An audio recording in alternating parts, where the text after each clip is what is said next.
किसान भाइयों, आज के इस वीडियो में हम बात करेंगे कि एनपीके या फिर कोई खाद का स्प्रे है और उसके बाद में जो हम जहर का स्प्रे करते हैं, कीटनाशक का स्प्रे करते हैं, तो खाद और कीटनाशक के स्प्रे के बीच में कितने दिनों का गैप रखें, कितने दिनों के अंतराल से करें।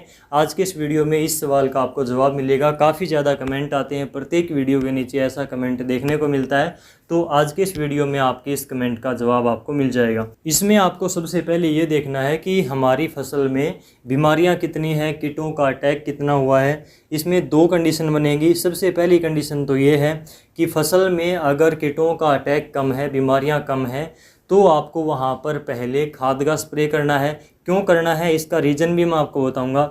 दूसरी कंडीशन ये बनेगी कि जहाँ पर आज की डेट में अगर आपकी फसल के ऊपर कीटों का अटैक ज़्यादा है, मच्छरों की संख्या ज़्यादा है हमारी फसल में, और यानी कि बीमारियाँ ज़्यादा हैं, तो आपको उसमें पहले जहर का स्प्रे करना पड़ेगा, पहले कीटनाशक का स्प्रे करना पड़ेगा, पहले आपको कीटों के ऊपर कंट्रोल करना पड़ेगा। सबसे पहले बात करें कि आपकी फसल में बीमारियां कम है, कीटों का अटैक ज़्यादा नहीं है, मच्छर कम है बिल्कुल ही, तो आपको खाद का स्प्रे पहले करना है, एनपीके का स्प्रे पहले करना है। आपकी फसल पर जैसे ही खाद का स्प्रे होगा, उसमें बढ़वार होगी, ज़्यादा टिलरिंग होगी, ज़्यादा फुटाव होगा, नई पत्तियां निकलेंगी, अच्छी बढ़वार के ऊपर फसल आएगी, तो ज़्यादा अच्छा काचापन आएगा, हरापन आएगा, तो मच्छरों का अटैक ज़्यादा हो सकता है। क्योंकि मच्छर जो है ज़्यादा जहाँ पर हरियाली होती है वहाँ पर ज़्यादा अटैक करते हैं। जैसे ही पौधे में क्लोरोफिल की मात्रा ज़्यादा होगी, ज़्यादा नई पत्तियाँ निकलेंगी, ज़्यादा जो है उसमें काचापन होगा, तो मच्छरों का अटैक ज़्यादा हो सकता है। इस चीज़ का आप ज़रूर ध्यान रखें खाद का स्प्रे करने के बाद में।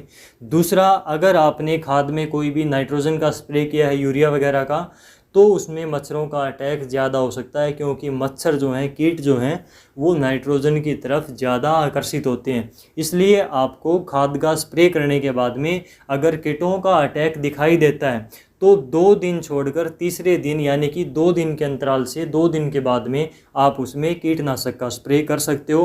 तो 2 दिनों तक उस खाद को पौधे में काम करने के लिए टाइम मिल जाता है, और पौधा जो है खाद को अच्छे से ग्रहण कर लेता है, खाद पौधे के अंदर पूरा काम कर लेती है। तो ये चीज़ आपको ध्यान रखनी है। 2 दिनों के बाद में आप उसमें कीटनाशक का स्प्रे कर सकते हो। दूसरी कंडीशन हमारी थी कि फसल में अगर ज़्यादा कीटों का अटैक है, ज़्यादा मच्छर फिलहाल हैं, ज़्यादा बीमारियां हैं, तो पहले आपको बीमारियों के ऊपर कंट्रोल करना है, मच्छरों के ऊपर कंट्रोल करना है। कोई अच्छे कीटनाशक का आपको स्प्रे करना है, चाहे फंगस है तो फंगीसाइड का स्प्रे करना है, और उसके 2 दिनों के बाद में आपको उसमें खाद का स्प्रे करना है। कोई भी एनपीके का स्प्रे आप कर सकते हो, ताकि 1-2 दिनों का जो गैप है उसमें फसल के अंदर से जो हमारे कीट हैं, बीमारियां हैं, वो ख़त्म हो जाएं। 1-2 दिन में ज़्यादातर जो कीट हैं वो जहर की वजह से, कीटनाशक की वजह से मर जाएंगे। उसके बाद में आप 2 दिनों के बाद में उसमें एनपीके का स्प्रे कर सकते हो, या फिर कोई खाद का स्प्रे कर सकते हो, ताकि फसल जो है, जिसको कीटों ने काफ़ी ज़्यादा कमज़ोर कर दिया था, वो दोबारा से खाद की वजह से एक बार फिर से अपनी ग्रोथ के ऊपर आ सकती है। और अगर उसमें पीलापन है तो वो पीलापन खाद मिलने के कारण दूर होगा।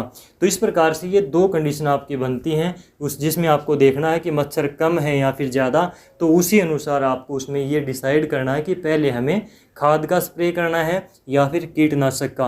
और इनका जो गैप मैंने आपको 2-2 दिनों का बताया, तो ये कम से कम 2 दिन का गैप आपको रखना है। हो सकता हो तो इसको आप बढ़ा भी सकते हैं। अगर मच्छरों का अटैक नहीं हुआ है अभी, तो आप 2 दिन के बजाय 5 दिन, 1 हफ्ते से भी स्प्रे कर सकते हो। अगर मच्छरों का अटैक ज़्यादा आपके एरिया में नहीं होता है, फसल आपकी सुरक्षित रहती है खाद का स्प्रे करने के बाद में भी, तो आप खाद का स्प्रे 10 दिनों के बाद में दोबारा से रिपीट कर सकते हो, 15 दिनों के बाद में भी रिपीट कर सकते हो। तो इस प्रकार से खाद और कीटनाशक के बीच का जो गैप है वो कम से कम आपको 2 दिनों का तो रखना ही चाहिए नॉर्मली। और इसके अलावा आप इस गैप को और ज़्यादा भी आवश्यकता अनुसार और फसल की कंडीशन को देखकर ज़्यादा भी बढ़ा सकते हो। इस वीडियो को अगर आपको जानकारी अच्छी लगी हो तो ज़्यादा से ज़्यादा किसानों तक शेयर ज़रूर करना, ताकि उनको भी ये जानकारी टाइम टू टाइम मिलती रहे। आज की इस वीडियो में बस इतना ही। आपसे फिर मुलाकात होगी कोई और जानकारी के साथ। तब तक के लिए नमस्कार।